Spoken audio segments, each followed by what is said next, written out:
Good morning, everyone. It's Joker, and today we are back with another slime video.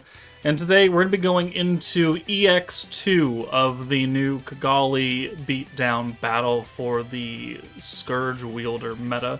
This is the final stage you need to beat to get the final dupe of Kigali before you just start grinding it and getting the currency to get the rest of her materials. But this stage isn't particularly difficult, especially if you have some of the older units. The starting hand is a triple orb steal or a 3 convert, because it's slot 1, so you could use the new Kigali to do that.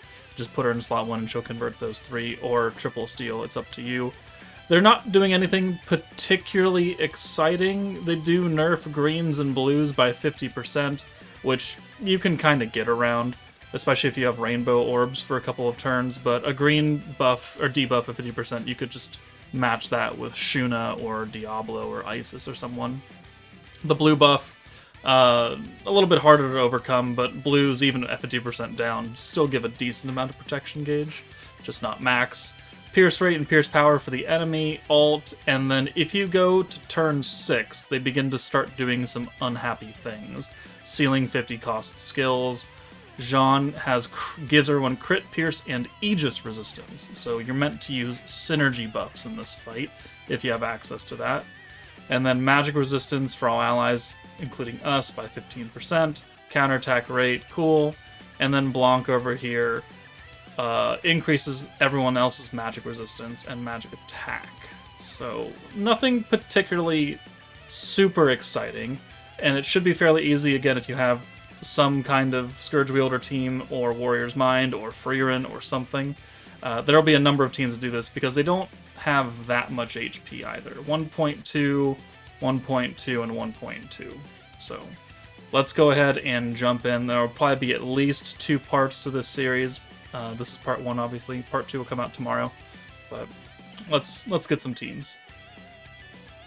Alright, so for first team, we've got the meta with some not as powerful support units. So we've got Elmisia, Masayuki, Kigali in slot 1 to convert. We also have Cleash to alt swap. This also gets us the 2 free-to-play character missions for like Inferno and stuff.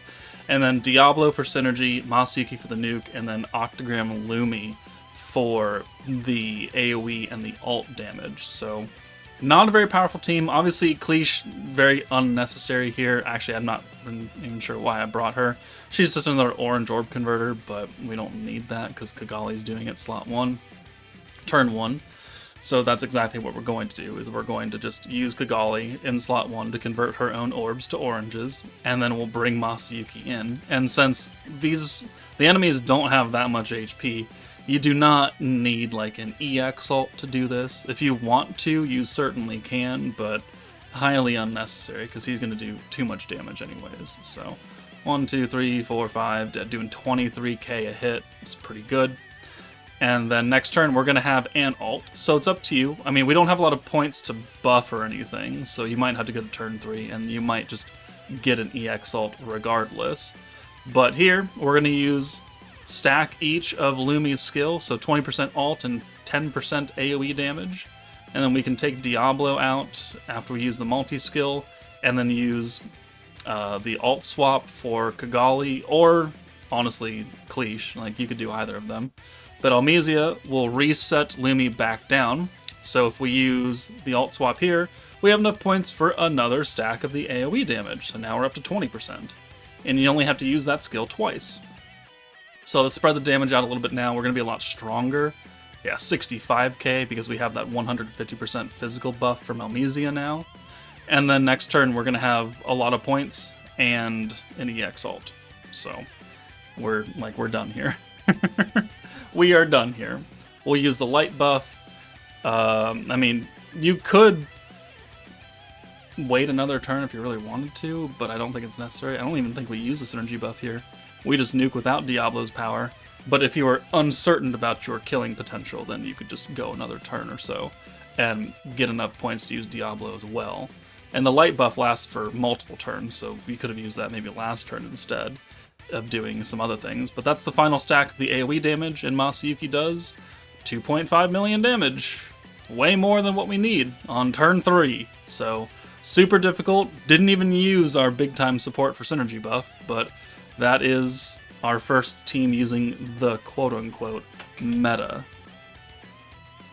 And of course, the almost direct counterpart to Amicia is Shuna and the Warrior's Mind team.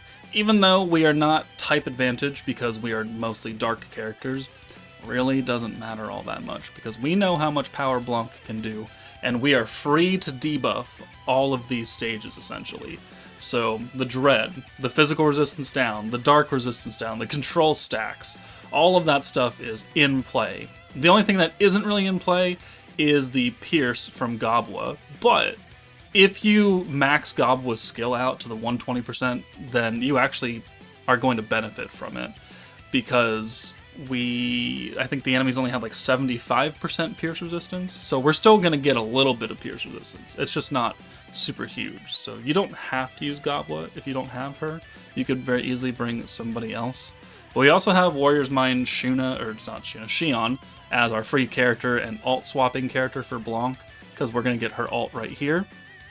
And then we just need to set it up for maybe another turn 3 kill. So we only have the one Blanc alt orb, which will be converted now. So with Violet, we got a lot of points here. So let's do the control stacks, leave that on, and then Violet can go away for Xion, who could alt swap now, our two dark characters. And then we could do the debuff here on one of them. That'll get us a little bit counted towards her stacks, 10 right there. And then the orange buff, and yeah, that's about it. And we're going to get the EX alt for both girls here, because these are now buffed up oranges, and we'll spread the damage. And 1, 2, 3, 4, 5, and 6. So we're not doing 65k a hit like we were with Masayuki in the first one, but we're doing pretty good damage still regardless.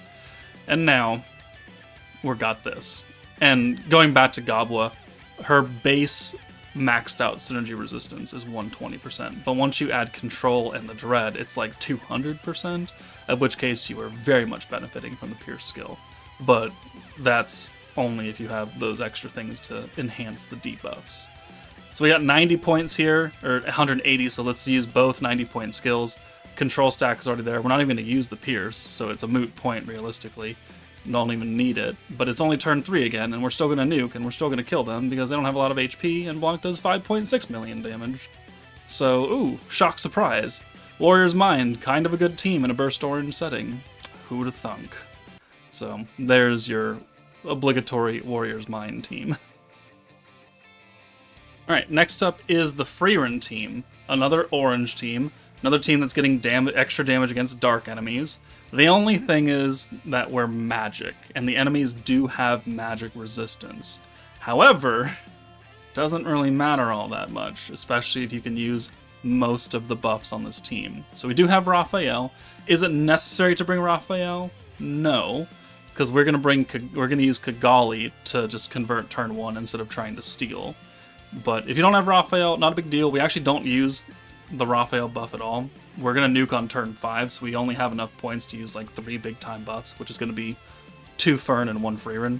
So really don't need Raph. If you want someone to do that for extra gauge, you bring Blanc, or you bring a skill-fused Wielder of Magic Ranga, the free-to-play unit, because he's got the 50% all gauge increase for oranges.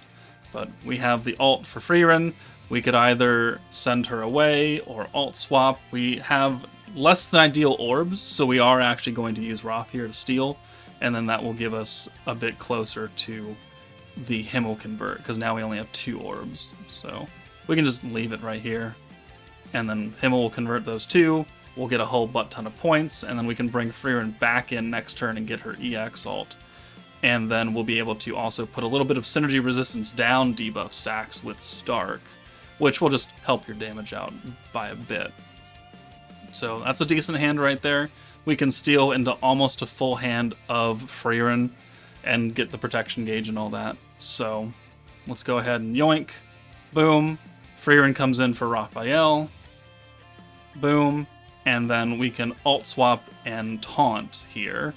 And I mean, if you want to, if you're going to go past turn 6 or something, you can use the magic state, and then you'll be you can use the big time buffs at least for Frieren, but we're going to nuke on turn 5 here.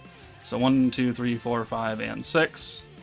And now we're going to have almost enough points to nuke, but not quite. I want to use 3 big time skills, and we're going to need to go to turn 4 for that at minimum.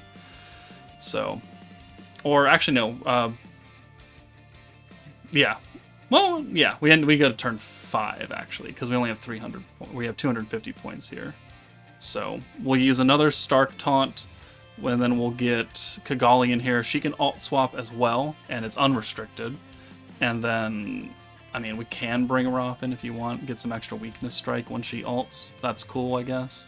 And then this final orange orb will probably get the Fern alt as backup damage if you need it, but really don't, because again, Frieren's going to do way too much damage here, and you're never going to see Fern's ult unless you send her first.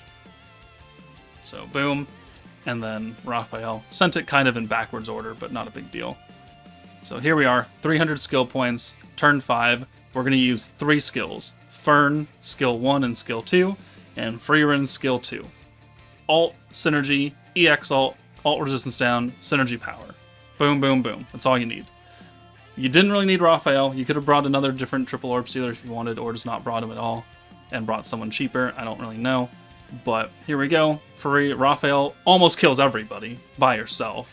And then Frieren comes in with almost 10 million damage.